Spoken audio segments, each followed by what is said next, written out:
myself and Officer Chavez went over to a neighborhood, and there was a pit bull.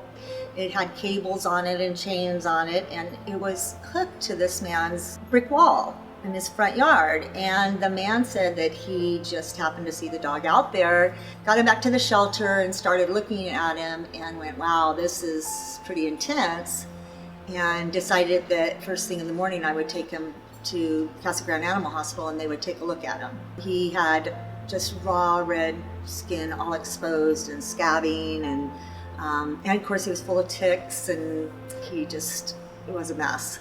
And so the vet, he did great with his exam, and they always help us out the best they can, but his quote of how much it was going to be just to get him cleaned up and starting to heal, and of course it would be a process, would started at $800.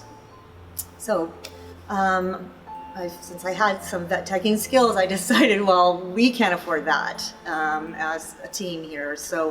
But he gave me some tips on, showed me what to do, told me what to do, and I took him back, and for the next 3 or 4 days, he had baths in our tub here at the shelter.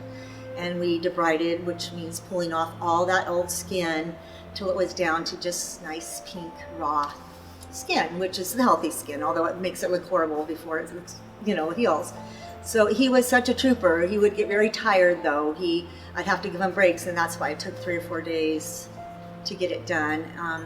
In the meantime, we put him on antibiotics, and of course we vaccinated him, and we gave him everything. We dewormed him and did everything else we could for him. About a week into it, we noticed that he wasn't gaining weight, although he was eating, and he started favoring his right rear leg.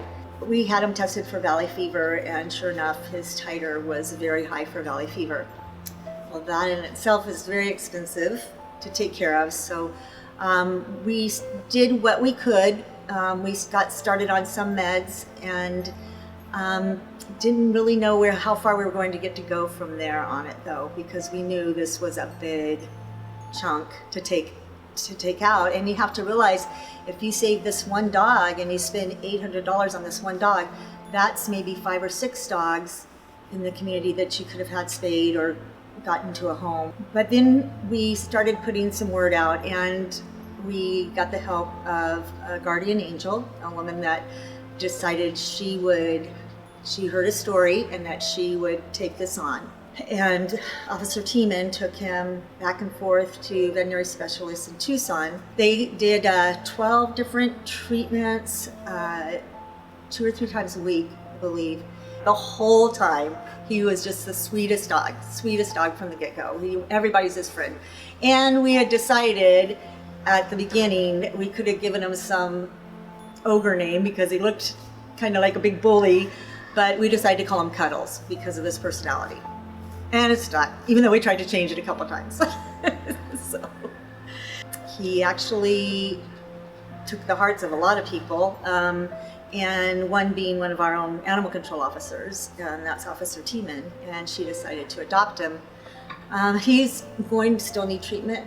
It's still going to be pretty pricey to take care of him, but it's worth it. He's a great dog.